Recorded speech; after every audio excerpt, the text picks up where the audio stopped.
قائد اعظم تیرا احسان ہے احسان، ہر دن پہ مسلمانوں پہ چھائی تھی تباہی، ملک اپنا تھا اور غیروں کے ہاتھوں میں تھی شاہی، ایسے میں اٹھا دین محمد کا سپاہی، اور نعرہ تکبیر سے دی تو نے گواہی، اسلام کا جھنڈا لیے آیا سر میدان، اے قائد اعظم تیرا احسان ہے احسان۔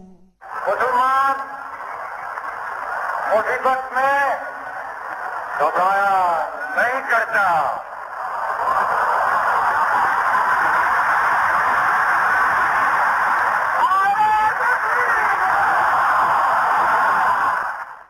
ہمیں جو دکھ دیا گیا ہے اس کا مثال تاریخ میں نہیں ملتا، مگر ہمیں پاکستان کو قائم رکھنے کے لیے ابھی اور قربانی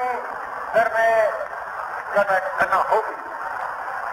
مسلمان مصیبت میں گھبرایا نہیں کرتا،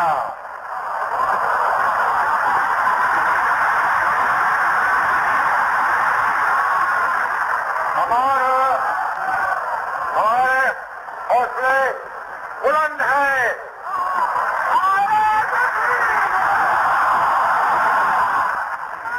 اگر اسی طرح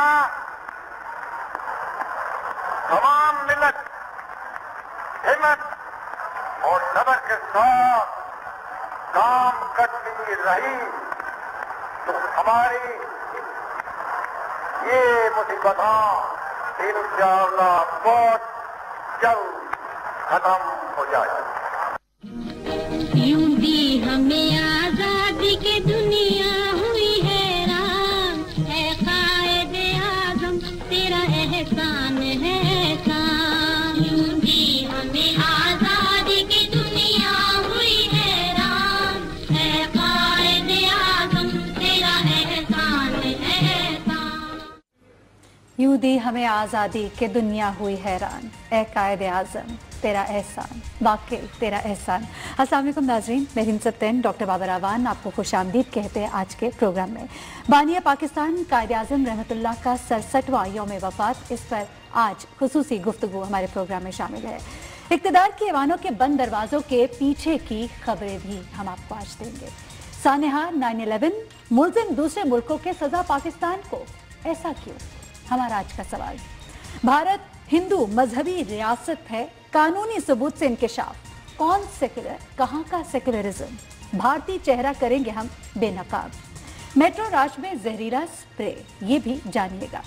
بابر صاحب، قائد اعظم رحمۃ اللہ علیہ، کیا بات کریں ان کی، کیا شخصیت، کیا کہیں گے آپ آج کے دن؟ میرا تو یہ خیال ہے جی، میں ان کو سب سے پہلے خراج تحسین پیش کرتا ہوں اپنے ٹی وی کی طرف سے، پوری اپنی قوم کی طرف سے، اور پوری دنیا کے ان مظلوموں کی طرف سے جو آج اس لیے لڑ رہے ہیں کہ ان کے پاؤں کے نیچے ان کی زمین اپنی ملکیت نہیں ہے۔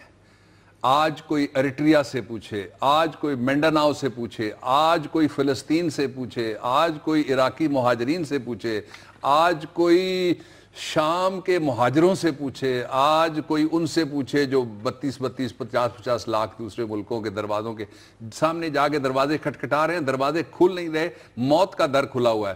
حالانکہ ہوا یہ ہے کہ مغرب والوں نے آ کے مسلم زمینوں کے اوپر حملے کیے، اور اب ان کو برداشت بھی کرنا چاہیے ان سارے مہاجرین کو، تو پھر آپ کو قائد اعظم علیہ رحمت کی خدمات کا پتہ لگتا ہے۔ میں یہ کہنا چاہتا ہوں، بالکل اندر سے یہ میں بات کہتا ہوں کہ قائد اعظم پاکستان کے نہیں عالمی سطح کے لیڈر تھے، اس لیے کہ لوگ یہ کہتے ہیں کہ پاکستان اور اسرائیل دو ملک ہیں جو مذہب کی بنیاد پہ معرض وجود کے اوپر آئے۔ سوال پیدا نہیں ہوتا میں اس بات کو کبھی بھی تسلیم کروں۔ پاکستان تو مذہب کی بنیاد کے اوپر معرض وجود میں آیا، لیکن اسرائیل دوسری عالمی جنگ کے تناظر میں حملہ آوروں کا ناجائز بچہ پیدا ہوا ہے۔ اس کو میں پاکستان کے ساتھ کبھی کمپیئر نہیں کر سکتا. اچھا بابر صاحب جی اچھا نہ ہی میں گولڈا میئر کو قائد اعظم کے ساتھ کمپیئر کر سکتا ہوں, نہ ہی نیتن یاہو کو میں قائد اعظم کے ساتھ کمپیئر کر سکتا ہوں. ایک پہلو اس کا. دوسرا یہ کہ وہ ایک ایسا کمانڈر ہے جس نے اتنی بڑی سرزمین فتح کر کے, آپ دیکھ لیجئے کہ کہاں سے لے کے مشرق سے مغرب تک یہ پاکستان کے حوالے کی. تیسری بات, وہ ایک ایسا کمانڈر ہے جس میں اس قدر بڑا سکل تھا کہ انگریز حکومت کے ایک آدمی نے نہیں, وائس رائے نے بھی اپنی کتاب میں لکھا ہوا ہے کہ ہم قائد اعظم کو گرفتار کرنا چاہتے تھے, لیکن وہ ایسی بات کہتے تھے اور ایسے پیرائے میں بات کہتے تھے جو لگتی سیدھی نشانے پہ تھی, لیکن ہم ان کے خلاف کچھ کر نہیں سکتے تھے. گاندھی کو وہ پکڑتے رہتے تھے. سب سے بڑی بات بابر صاحب کے مذاکرات کی میز پر پاکستان کو حاصل کیا. اچھا جو اکثر جنگیں ہیں نا جی, وہ کمانڈر تو جیت جاتے ہیں, وہ مذاکرات کی میز پہ لوگ ہار جاتے ہیں. یہ جو آپ نے سوال کیا یہ بنیادی سوال ہے. قائد اعظم علیہ رحمت نے دو باتیں کی ہیں جو میں دونوں قوم کو بتانا چاہتا ہوں, خاص طور پہ میں یوتھ سے مخاطب ہو کے ان کو بتانا چاہتا ہوں کہ بچوں, قائد اعظم نے وہ جس طرح کہتے ہیں نا, ہم لائے ہیں طوفان سے کشتی نکال کے, اس ملک کو رکھنا میرے بچوں سنبھال کے. وہ کس طرح کشتی نکال کے لائے, میں دو مثالیں آپ کو دیتا ہوں. پہلی مثال یہ کہ انہوں نے کہا کہ میری تھیلی میں کھوٹے سکے ہیں, اور ایک میری بہن اور ایک میرا ٹائپ رائٹر ہے, اور اس ایک بہن اور ایک ٹائپ رائٹر کی کمپنی کے ساتھ جب وہ تیاری کر کے جاتے تھے, اور یہ میز کوئی ایسا نہیں تھا کہ آل پارٹیز کانفرنس جس کی اگلے دن مینیو چھپتی ہے کہ آج حلوہ بھی کھایا گیا, تلی ہوئی مچھی کھائی گئی, کھابے کھائے گئے, سری تھی, پائے تھے, تافتان تھے, نان تھے. یہ وہ والی میز نہیں تھی.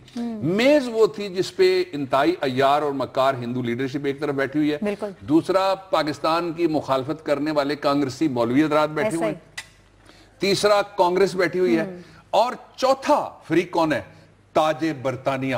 اس وقت اس کی سلطنت کا سورج کسی جگہ اس کرۂ ارضی پہ غروب نہیں ہوتا تھا. طلوع بھی تاج برطانیہ میں ہوتا تھا, غروب بھی تاج برطانیہ, مغرب سے لے کے مشرق تک. یہ وہ ماحول ہے جس میں جا کے وہ ٹیبل کے اوپر پاکستان کی جنگ لڑتے ہیں. آپ سوچ نہیں سکتے کہ وہ کیا انوائرمنٹ ہوگا. اور ساتھیوں نے ایک دفعہ قائد اعظم کو کہا, یہ بہت ساری کتابیں ہیں جن میں واقعات ہیں, میں حوالے دے رہا ہوں. ساتھیوں نے ایک دفعہ قائد اعظم کو کہا کہ آئیے مسلم ریاستیں بہت ساری تسلیم کر لیتے ہیں, ان کو آٹونومی دے دی جائے. آپ نے دیکھا, میں نے پچھلے دنوں بھی کہا تھا, 30-32 مسلم ریاستیں چھوٹی چھوٹی تھیں, ان میں سے بڑی جو ہیں وہ کشمیر ہے, متنازع علاقہ, حیدرآباد ہے اور دکن ہے. ان کے اوپر ہندوستان نے فوری طور پہ ایک مہینے کے اندر اندر نہیں بلکہ ایک ہفتے کے اندر اندر قبضہ کر لیا تھا ساری ریاستوں پہ. اگر وہ بات مان لی جاتی تو ہندوستان کے پاس وہ پاور ہوتی, یہ چھوٹی چھوٹی ریاستیں اس کا مقابلہ نہیں کر سکتی تھی.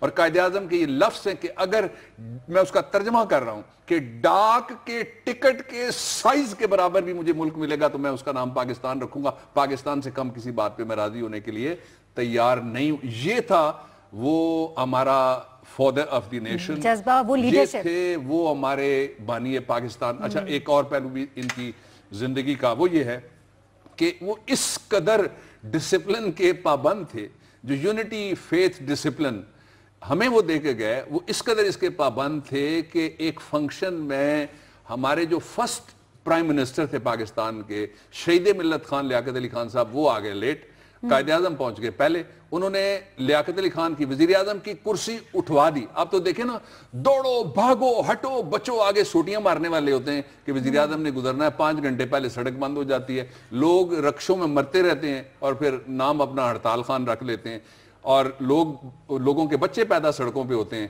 لوگوں کی جانیں چلی جاتی ہیں, لوگوں کے امتحان چلے جاتے ہیں, بچے نہیں بیٹھ سکتے. اچھا وہ انہوں نے کرسی ہٹا دی. دوسرا کیا ہوا, اور پھر وہ لیاقت علی خان صاحب وزیر اعظم, اور وہ کھڑے ہو کے ساری تقریب میں انہوں نے وہ تقریب اٹینڈ کی. ایک اور میں پہلو آپ کو بتاؤں کہ قائد اعظم ایک بات کرتے تھے, جو آج کا مقابلے کا جو دور ہے نا, جو سازشوں کا دور اور جو بالکل بے رحم دور جس کو کہتے ہیں کٹ تھروٹ مقابلہ, اس کے لیے میں یہ بھی یوتھ کو کہہ کے میں کہنا چاہتا ہوں, قائد اعظم نے کہا کہ اگر 5% لوگ آپ کی مخالفت کرنا شروع ہو جائیں تو آپ سمجھیے کہ آپ کا اثر و رسوخ بننا شروع ہو گیا. 10% اگر لوگ آپ کی مخالفت کرنا شروع ہو جائیں تو آپ سمجھ لیجئے کہ آپ کامیاب ہونا شروع ہو گئے. لیکن اگر 25% لوگ آپ کی مخالفت کرنا شروع ہو جائیں تو سمجھیں کہ آپ کو بالادستی مل گئی. جو زندگی کی دوڑ ہے, آپ دیکھیں کیا انہوں نے فارمولہ آپ کا. اور یہ ایک چکوال کے علاقے کی ایک ماں تھی, وہ جب فوت ہونے لگی تو بچہ اس کے نا پیر بھی دھو کے اپنی اماں کے پیتا تھا, تو اس نے کہا کہ ماں دعا چاہ دے کہ میری اماں مجھے کوئی دعا دے دو. تو اس نے کہا کہ بچہ ونج جگ ویری تھیسیا, کہ جا بچہ پورا جہان تیرا دشمن ہوگا. تو اس نے کہا ماں میں نے اتنی خدمت کی, مجھ سے گناہ کیا ہو گیا, آپ نے مجھے یہ کیا کہہ دیا ہے. اس نے کہا بچہ کائیں جو گا تھیسیں تے جگ ویری ہو سی ہے نا. کیا بات ہے, کہ کسی قابل ہوگے تو. اچھا کس قابل ہمیں بنا دیا. اب جو پاکستان کے دشمن ہیں, اب جو پاکستان کی سرزمین کے دشمن ہیں, اب جو پاکستان کے تصور کے دشمن ہیں, اب جو پاکستان کے مستقبل کے دشمن ہیں, آپ دیکھیں نا کس طرح تڑپ رہا ہے ہمارا پڑوسی ملک. جب سے ہمارے پاکستان کے اندر امن واپس آیا ہے, جب سے پاکستان کے اندر لوگ سکون کی نیند سوتے ہیں, جب سے پاکستان کا شہر پاکستان جس کراچی ہمارا خاص فوکس ہوتا ہے ہمیشہ, جب سے کراچی کے اندر رات کی روشنیاں بحال ہونا شروع ہوئی ہیں اور رات کی رونقیں بحال ہونا شروع ہوئی ہیں, اور ایک لڑکیوں کا ایک چھوٹا سا گروپ ہے, اس نے کوئی اپنا نام رکھا ہوا ہے, وہ جا کے ڈھابوں پہ چائے پی رہی ہیں, وہ پوری دنیا کے اندر امیج کراچی کا دوسرا جا رہا ہے. آخری بات قائد اعظم کے حوالے سے, آخری بات تو ظاہر ہے کبھی بھی نہیں ہونی, ہمیشہ باتیں چلتی رہیں گی. میں آخری بات جو اس حوالے سے کرنا چاہتا ہوں, وہ بچوں سے اس قدر پیار کرتے تھے کہ وہ اپنی پارٹی کے ایک لیڈر تھے, ان کے گھر ٹھہرے ہوئے تھے بلوچستان میں, تو وہ ایک بلہ اور ایک گیند تحفہ چھوٹا سا بچے کے لیے لے کے گئے. اب بچے نے وہ گیند بھی پکڑ لی, بلہ بھی, اس کے ساتھ کھیلنے والا کوئی نہیں تھا. تو قائد اعظم نے چینج کیا اور جا کے جتنی دیر بچہ کہتا رہا, وہ کہتا بالنگ کراؤ تو بالنگ کراتے رہے, وہ کہتا کہ کھڑے ہو کے بیٹنگ کرو تو وہ بیٹنگ کرتے. ان کی شخصیت کا ایک اور پہلو. اچھا ایک اور بھی ہے, ایک جگہ وہ بیٹھے ہوئے تھے اور ایک نواب صاحب ان کو ملنے کے لیے آ گئے, اور جو آل انڈیا مسلم اسٹوڈنٹس فیڈریشن تھی, اس کے کچھ یوتھ پہلے لڑکیاں لڑکے آئے ہوئے تھے, وہ بھی ملنا چاہ رہے تھے. تو سیکرٹری نے آ کے بتایا کہ وہ نواب صاحب آئے ہیں, اور نواب صاحب جو تھے انہوں نے کوئی سونے کی جڑاؤ والی کھڑاویں قائد اعظم کو, یعنی جوتے پہنے ہوئے تھے جن میں ہیرے موتی تھے. اب لوگ جوتا پہنتے ہیں نا چین چین جس میں ہوتی ہے, لائٹ والی جوتے ہیں اس طرح کا. تو انہوں نے قائد اعظم نے ان کو کہا کہ اور کون ہے, تو انہوں نے کہا کہ لڑکے ہیں. تو قائد اعظم نے ان کو کہا کہ نواب صاحب hold your horses, I am going to talk to the future of my nation first, کہ میں سب سے پہلے اپنے ملک اپنی قوم کے مستقبل سے بات کرنا چاہتا ہوں. نواب صاحب آپ ذرا ٹھہر جائیے.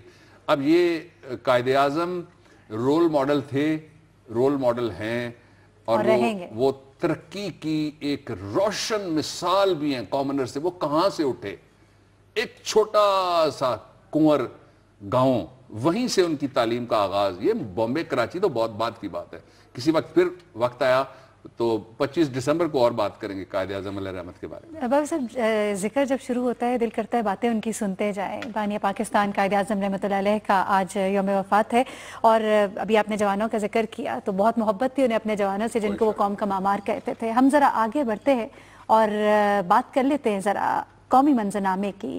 اقتدار کے ایوانوں کے بند دروازوں کے پیچھے سے کچھ خبریں ذرا ہمیں دیں. دیکھیے قومی منظرنامہ تیز ہو گیا ہے.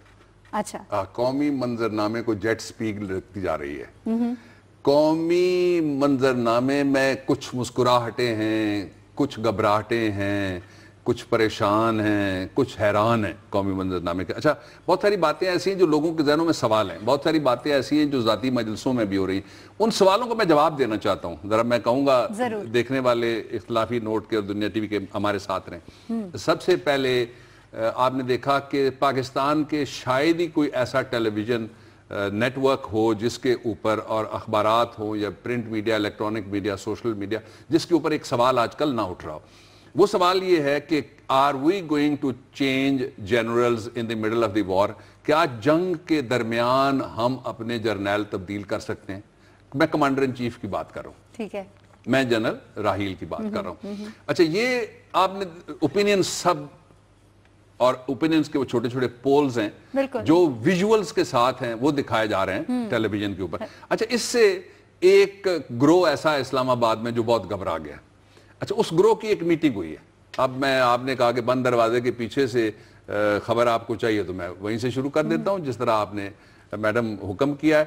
وہ جو میٹنگ ہوئی اس میں کوئی 4 سے 5 آدمی شریک تھے, اور اس میٹنگ میں یہ کہا گیا کہ دیکھیں جی یہ تو جو 1965 کی جنگ ہے اس میں سے ہیرو بن کے کون نکل رہا ہے. ظاہر ہے جن کے شہید ہوں گے وہی ہیرو ہوں گے, جن کے غازی ہوں گے جنہوں نے قربانیاں دی وہی ہیرو ہوں گے, جو قربانی دیں گے وہ ہیرو ہوں گے. ٹھیک ہے جی. اچھا ایک پہلو اس میں سے یہ ڈسکس ہوا. دوسرا اس میٹنگ میں یہ ڈسکس ہوا ایک جس کو بڑا ذہن سمجھا جا رہا ہے نا, اور وہ ذہن کچھ لوگوں کے لیے اس کو کہتے ہیں کراؤن وٹنس, جو وعدہ معاف گواہ ہوتا ہے وہ ہوگا. یہ میں اس ذہن کی بات کرنے لگا ہوں, اور وہ بڑا پاپولر ہے پاک فوج کے خلاف غیر پاک گفتگو کرنے کا. ٹھیک ہے. اچھا ہوا یہ کہ دوسرا وہاں پہ جو پہلو ہوا وہ ڈسکس میں کر لیتا ہوں, آپ کو بتا دیتا ہوں, اس کے بعد میں اس کے اوپر آج کس سجیشن کیا آئی. پھر انہوں نے کہا جی کہ دیکھیے یہ لوگ اب ٹرکوں کے پیچھے بھی تصویریں چھپنا شروع ہو گئی ہیں کمانڈر کی, اور پھر دیکھیے جی یہ تصویروں کے شہریوں نے پوسٹر لگائے ہوئے ہیں, وہ کہ 1-2 ٹیلی ویژن کے پروگرامز کے اندر بھی عالم ہے شوق. جی ہاں. اچھا اب وہ پریشانی ہونا شروع ہو گیا, اور پریشانی آپ کو میں نے بتایا, آپ نے دنیا کو بتایا, اور دنیا نے ساری دنیا کو بتایا کہ نہ لوگ 14 اگست پہ کوئی مسکرا سکتے ہیں, نہ 6 ستمبر پہ کوئی تفاخر کے ساتھ وہ قوم کا کوئی شیئر کر سکتے ہیں مومنٹ آف پرائیڈ. جو دیا گیا وہاں پہ انڈیا وہ یہ تھا کہ ہم نے 2 چیف جسٹسز کی بہت پہلے ریپلیسمنٹ اناؤنس کر دی تھی. آپ سمجھ رہی ہیں, باریک بات ہے, میں اتنی ہی کروں گا جتنی ضروری ہے, کہ 2 چیف جسٹسز کی ہم نے پہلے ہی اناؤنس کر دیا نیا آدمی کہ یہ ہوگا چیف جسٹس, پھر یہ ہوگا چیف جسٹس. تو پھر لفظ استعمال کیا گیا کہ اگر ایسا کر دیا جائے تو پھر ریٹائرمنٹ سے پہلے آدمی لیم ڈک بن جاتا ہے. یہ گفتگو ہے. یس, اب میں یہاں رک جاتا ہوں, میں اس سے آگے نہیں جا رہا. اس گفتگو کو میں یہیں چھوڑتا ہوں, اور یہ گفتگو چھوڑ کے میں آپ کو ایک اس کا اینڈ بتا دیتا ہوں, اینڈ گیم میں بتا دیتا ہوں. وہ یہ ہے کہ اینڈ گیم پاکستان میں اس کی 2 مثالیں پہلے موجود ہیں. اچھا, اینڈ گیم کی. ٹھیک ہے. اور پاکستان کو چاہیے کہ اس وقت پوری یکسوئی کے ساتھ سیاسی قیادت اپنے کاروبار کے علاوہ بھی قومی امور کے اوپر توجہ دے. ادھر دیکھیں اینڈ گیم کی 2 مثالیں ہیں, دونوں اچھی مثالیں نہیں تھیں, اس لیے کہ لوگ اس نظام کی بہت بڑے پیمانے پہ تبدیلی کے لیے بھی گفتگو کر رہے ہیں کہ یہ نظام پاکستان کے عوام کے کسی کام کا نہیں ہے. اینڈ گیم میں سے ایک جنرل مشرف صحیح اور ایک جہانگیر کرامت. یہاں میں چھوڑ کے اب اگلے پہ چلا جاتا ہوں. چونکہ وقت مختصر رہ گیا ہے, جلدی کچھ سوالات آپ سے میں کروں گی, مجھے جلدی ان کا جواب دیجیے گا. پہلے تو یہ بتائیے کہ اتنی زیادہ پریس کانفرنسز, وہ بھی پنجاب میں, کیوں, کیا ہو رہا ہے, کیا وجہ ہے؟ دیکھیں ہم نے ایک سے زیادہ مرتبہ کہا تھا کہ سوال ہی پیدا نہیں ہوتا. پاکستان ایسی جگہ پہ کھڑا ہے جہاں پہ درستگی حالات کی, درستگی معیشت کی, درستگی گورننس کی ناؤ اور نیور کے مقام کے اوپر ہم کھڑے ہوئے ہیں. یہ جو فوری پریس کانفرنسز ہیں نا, ان کے اوپر ایک لائنر آپ کو چاہیے, لمبی تفصیل چاہیے, مختصر, وقت ختم. Mega project, mega corruption, mega احتساب کی تیاری ہے. ٹھیک ہے. اچھا بابر صاحب, اگلا جواب بھی جلدی سے دیجیے گا. ہڑتالیں, تالہ بندیاں, اس کے بارے میں بتائیے گا, کیا کل ہڑتال ہوگی؟ ہڑتال تو ہوگی. اچھا, فائدہ ہوگا؟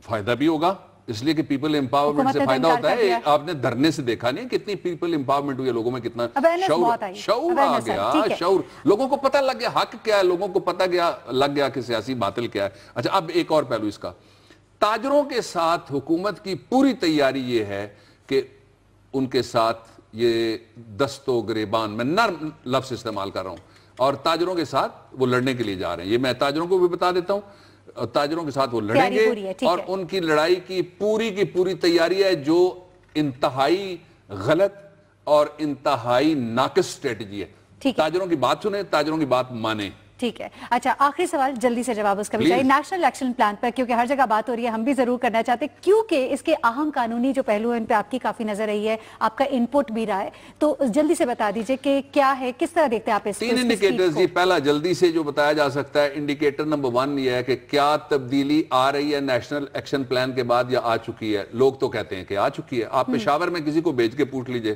میں 2 دفعہ گیا ہوں ہائی کورٹ میں, دونوں دفعہ پوچھا ہے, میں نے کہا تبدیلی کیا ہے, انہوں نے کہا کہ پہلے جو گاڑیوں پہ پھرتے تھے وہ اب چھپ رہے ہیں, اور جو چھپے ہوئے تھے وہ اب گاڑیوں پہ پھرتے ہیں. یعنی لوگ باہر آ گئے اور جرائم پیشہ لوگ پیچھے چلے گئے, یا جو گنڈا گردی کرتے تھے وہ پیچھے چلے گئے. کراچی دیکھ لیں, روشنیاں بحال ہو گئی ہیں.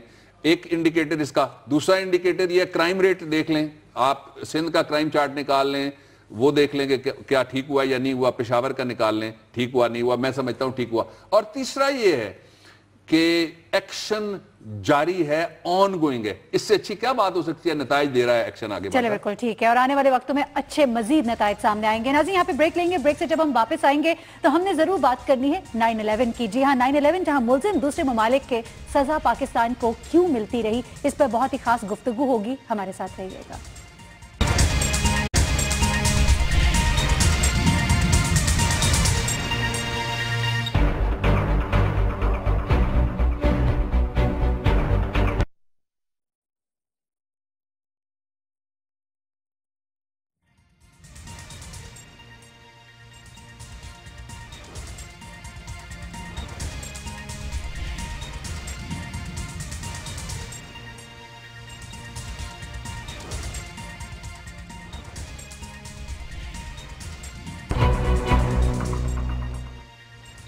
سانحہ 9/11 اس پر بات کرتے ہیں. بریک پہ جانے سے پہلے بابر صاحب میں نے ایک بات کی, میں نے کہا کہ ملزم دوسرے ممالک کے, دوسرے ملک کے, لیکن الزام پاکستان پر. میرا سوال آپ سے یہ ہے کہ کیا یہ درست ہے, یہ ڈرامہ ایک جو کیا گیا یہ درست تھا, اور اگر درست ہے تو کیوں کیا گیا؟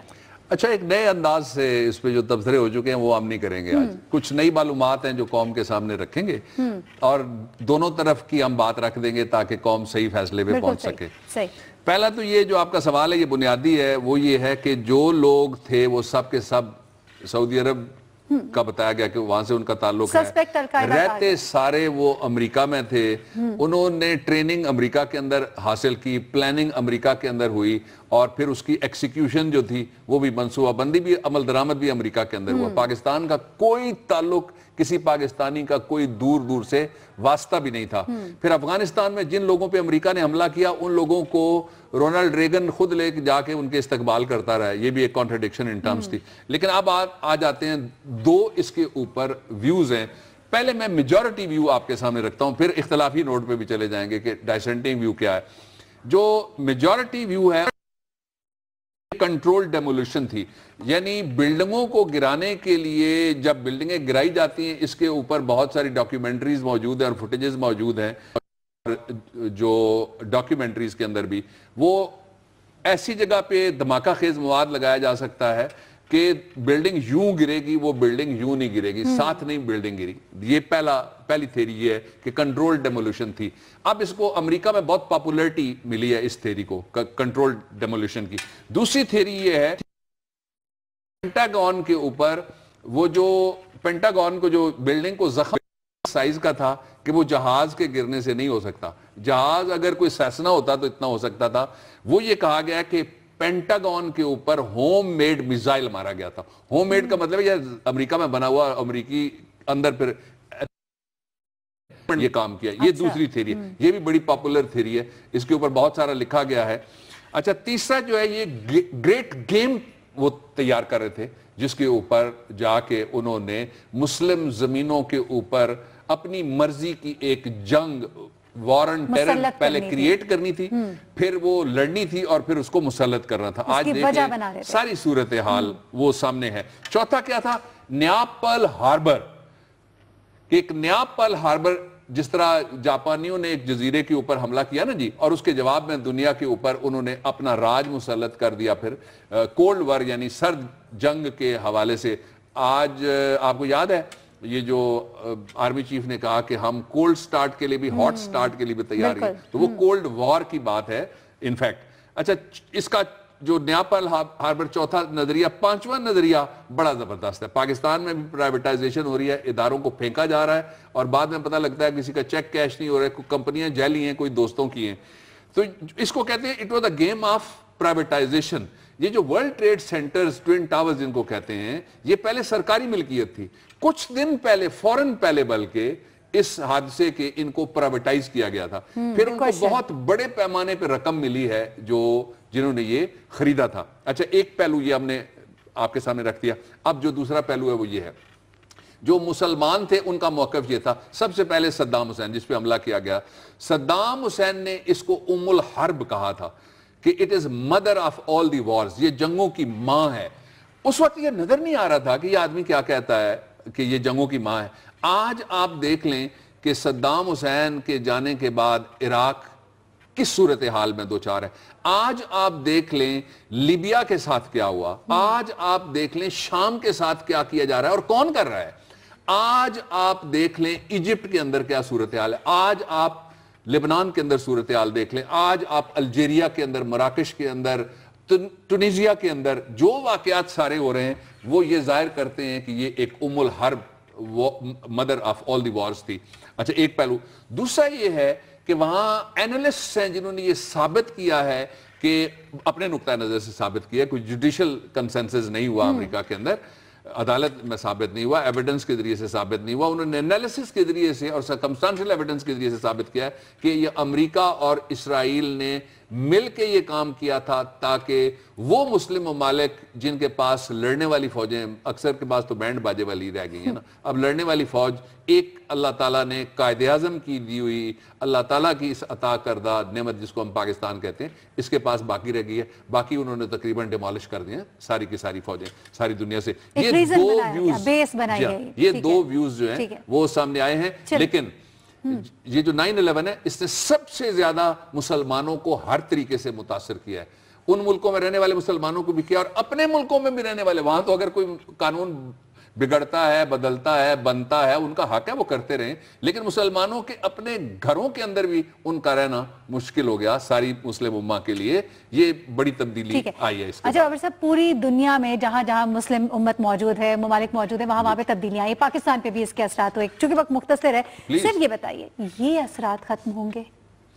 یہ اثرات ڈیفینیٹلی ختم ہوں گے. ہم نے پہلی دفعہ بہت لمبے عرصے کے بعد 79 کے بعد ہم نے پراکسی جنگ کتنے بھی قریبی ہو کتنی دور کی ہو وہ لڑنے سے ہم نے انکار کیا ہے. صحیح. ہم فریق نہیں بنے, تازہ ترین جنگیں جہاں جہاں بھی ہو رہی ہیں, اس لیے مجھے امید ہے کہ اس کے اثرات انشاءاللہ لازماً ختم ہوں گے. چلے ٹھیک. بابر صاحب بہت اہم موضوع ہے جس پہ ابھی ہم نے بات ضرور کرنی ہے, اور وقت چونکہ مختصر ہوتا ہے میں نہیں چاہتی کہ اس میں سے کچھ ہم مس آؤٹ کریں. بھارت کی ہم نے بات کی تھی پروگرام کے آغاز میں نے کہا کہ بھارت جو اپنے آپ کو سیکولر ملک کہتا ہے, تو یہ تو ایک مذہبی ریاست ہے جہاں پہ گائے کے ذبح کرنے پہ اتنا بڑا ہنگامہ کھڑا ہو جاتا ہے. دیکھیں یہ سیاسی بیان اگر ہوتا نا تو اس سے کوئی اختلاف کرتا تھا جو ابھی آپ کہہ رہی ہیں. میں آپ کو ایک ثبوت دکھا دیتا ہوں. پاکستان کے لوگوں خاص طور پہ وہ کہتے ہیں نا, ہے ہند میں ملا کو جو سجدے کی اجازت ناداں یہ سمجھتا ہے کہ اسلام ہے آزاد, اسلام پہ کس طرح کی قدغنیں سیکولر ملک لگا رہا ہے. قانونی ثبوت کے ساتھ ہم آپ کے سامنے پیش کرتے ہیں.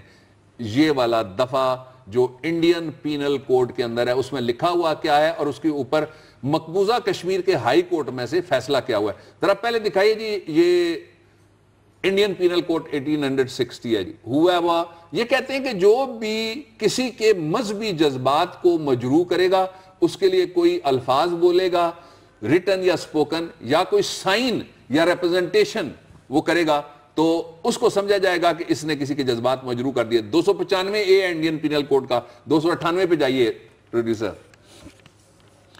298 پہ دیکھ لیجئے, یہ بھی وہی ہے, اس میں بھی وہی لفظ لکھے ہوئے ہیں. گائے کا کسی جگہ ذکر نہیں ہے اور گائے ذبح نہیں کی جا سکتی, اس کا ذکر کوئی نہیں ہے. اگلا ذرا 298 دکھا دیجئے اگر ہے تو.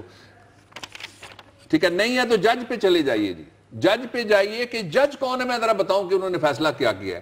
انہوں نے یہ جو دو دفعات جن میں بالکل بھی نہیں لکھا ہوا کہ گائے کے ذبح کرنے پہ پابندی ہے یا کوئی گوشت بنانے پہ پابندی ہے, ایک ایسا موقع جس کے حوالے سے میں قرآن کا حکم بھی ابھی آپ کے سامنے رکھتا ہوں کہ جو اللہ تعالیٰ کا حکم ہے. اس سے پہلے یہ ایک ہندو ہے جس نے پٹیشن فائل کی ہے جی, اور اس ہندو کی فائل کردہ پٹیشن پہ 2 جج انہوں نے بٹھائے ہیں, ایک ہندو ہے اور ایک پریزیومیبلی سکھ صاحب ہیں.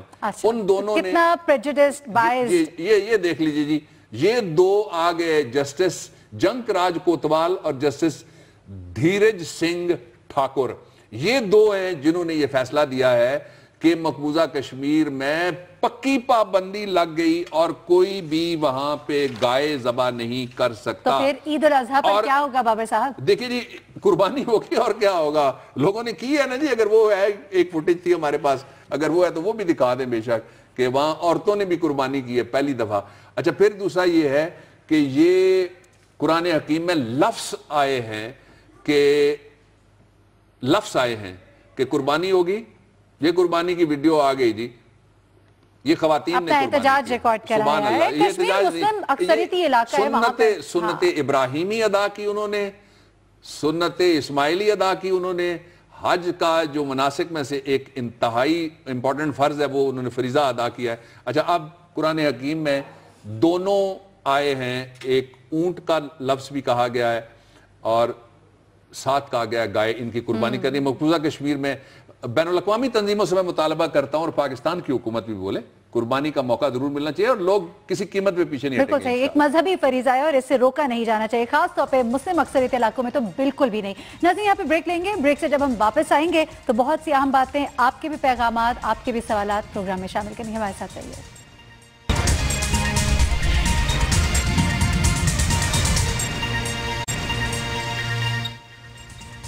ویلکم بیک ناظرین. تلاش گمشدہ میں ذرا تلاش کرتے ہیں میٹرو راج میں زہریلا اسپرے. بابر صاحب, اٹک کی بچیاں جی, اٹک کی بچیاں 300 ہسپتال پہنچی, کوئی نہ گیا نہ کوئی پوچھنے والا. اب میڈیا نے مسئلہ اٹھایا تو پرچہ کسی اسسٹنٹ کمشنر کی طرف سے یہ درج ہوا. چاہیے تو یہ تھا کہ وزیر صحت پنجاب کا دوڑ کے وہاں پہ پہنچتا, وفاق ساتھ ہے یہاں سے پہنچتا, KPK کا بھی بے شک آ جاتا, پاکستان ہے, اور سارے کوئی ایسی صورتحال پیدا کر دیتے کہ بچوں کو اب دیکھا وہ ہسپتالوں میں بھی علاج کا یہ عالم ہے کہ وہاں پہ بچیوں کی صحت خراب ہو گئی ہے. اٹک کے والدین کو اللہ تعالیٰ صبر دے اور ہماری ان حکومتوں کو جن کی ذمہ داری ہے لوگوں کی جان بچانا, آئین میں لکھا ہوا ہے کہ جان قیمتی ہے اور which needs protection, اپنی آپ کو فکر ہوتی ہے. جو میڈیکل رسک الاؤنس آپ نرس کو دینے کے لیے تیار نہیں ہیں اور اپنے سیکیورٹی رسک کے اوپر 8000 لوگ آپ نے رکھے ہوئے ہیں. اپنے دوستوں کے لیے آپ کے پاس بلٹ پروف گاڑیاں ہیں, 21 گارڈ ہیں, مفت ہیں ریٹائرڈ لوگوں کے لیے بھی. بالکل صحیح, ہر شخص کی جان اب ہم اس بہت پہ کیا قیمتی کریں ہے. کہ کوئی شرم کرے, کوئی حیا کرے, یہ تو ادھر پارلیمنٹ میں ہی کہا جا سکتا ہے, ہم ٹی وی میں نہیں کہہ سکتے. چلے ٹھیک. بابر صاحب, ہم نے ہماری عوام, ان کی آواز, ہماری ٹویٹس ان کی طرف ضرور جانا ہے. بہت ضروری ہے. شروع کرتے ہیں راؤ جوہر صاحب سے. یہ کہتے ہیں کہ خدا را پنجاب کے کسان کی بھی بات کریں, کچھ سیلاب نے مارا, باقی گورنمنٹ نے چاول کی نئی فصل کا ریٹ 600 ہے, آواز بلند کی کسان کی کرتے رہیں گے. دوسرے مصدق ہیں جی, یہ کہتے ہیں 1 hours electricity provided in night time بنو سٹی. بنو شہر میں بڑا ظلم ہو رہا ہے جی, 1 گھنٹہ رات کو بجلی آتی ہے. Please Babar Awan raise voice in اختلافی نوٹ. لیجئے ہم نے بات کر دی جی. سید عمیر خالد صاحب ہیں کراچی سے, کہتے ہیں please raise the issue of Karachi circular railway. Circular railway کہاں گیا which is pending for last 8 years. Transportation of Karachi getting worst. اس سے اگلی ٹویٹ محمد شفیع صاحب کی ہے, بڑی دلچسپ انہوں نے بات کہی ہے. انہوں نے کہا ہے کہ ہمیں الیکشن کمیشن جس طرح کا کام کر رہا ہے اس کو سلیکشن کمیشن کا نام دینا چاہیے. اسپیکنگ فار مائی سیلف, محمد شفیع صاحب, سلیکشن کمیشن کے نام کے ساتھ مجھے اتفاق ہو گیا, صرف آئین ترمیم کرنی پڑے گی. میاں اقبال صاحب ہے جی, کہتے ہیں kindly please raise issue of blockade of about 300 important containers of used machinery stuck in Faisal آباد ڈرائی پورٹ. فیصل آباد ڈرائی پورٹ کھول دیں بغیر مکمکاب کے بھی, کچھ یہ بڑی شکایتیں ہیں وہاں سے آتی ہیں. امجد عتیق بن ہاس صاحب ہیں, please tell the Shehbaz Sharif that across the river Ravi. وہ کہتے ہیں شہباز شریف کو بتائیں راوی دریا کے دوسری طرف ڈسٹرکٹ لاہور ہے اور اس کو شادرہ کہتے ہیں اور وہاں پہ انسان بستے ہیں. جہانگیر کا مقبرہ بھی ہے, بادشاہوں والا سلوک وہاں سے ہوتا رہا ہے بڑا. صحیح. بابر صاحب, پروگرام کا وقت چکے ختم ہوا, انشاءاللہ ناظرین آپ سے کل ملاقات ہوگی, یہیں بیٹھیں گے, بہت سی اہم باتیں, بہت سے اہم انکشافات یہاں پر کریں گے. کل تک کے لیے مجھے ڈاکٹر بابر اوان صاحب کو اجازت دیجیے گا. بابر صاحب, بابائے قوم, بانی پاکستان, قائد اعظم رحمۃ اللہ کا آج یوم وفات, کیا کہیں گے آپ قوم سے؟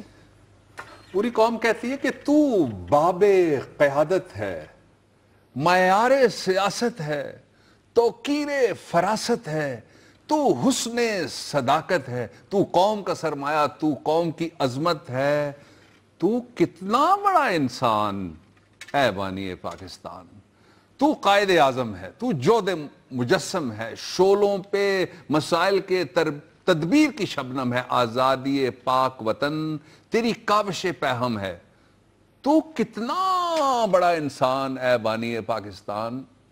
تیرا نام محمد ہے, تیرا نام علی بھی ہے لالے جناب پونجا, تو حرف جلی بھی ہے. وہ تیری قیادت تھی جو پھولی پھلی بھی ہے. تو کتنا بڑا انسان اے بانی پاکستان, تو مرد معظم ہے, تو سید دمادم ہے. جو قوم نے جنگ لڑی تو اس کا رستم ہے, جو قوم کو زخم لگے تو ان کا مرہم ہے. تو کتنا بڑا انسان ہے بانی پاکستان، تیرا دیس نگینہ ہے، خوشبو ہے، پسینہ ہے، یہ مکہ ثانی ہے، یہ مثل مدینہ ہے، ملت کا کرینہ ہے، تو میر سفینہ ہے، تو کتنا بڑا انسان اے بانی پاکستان، تو کتنا بڑا انسان اے بانی پاکستان۔ سلام قائد اعظم، سلام۔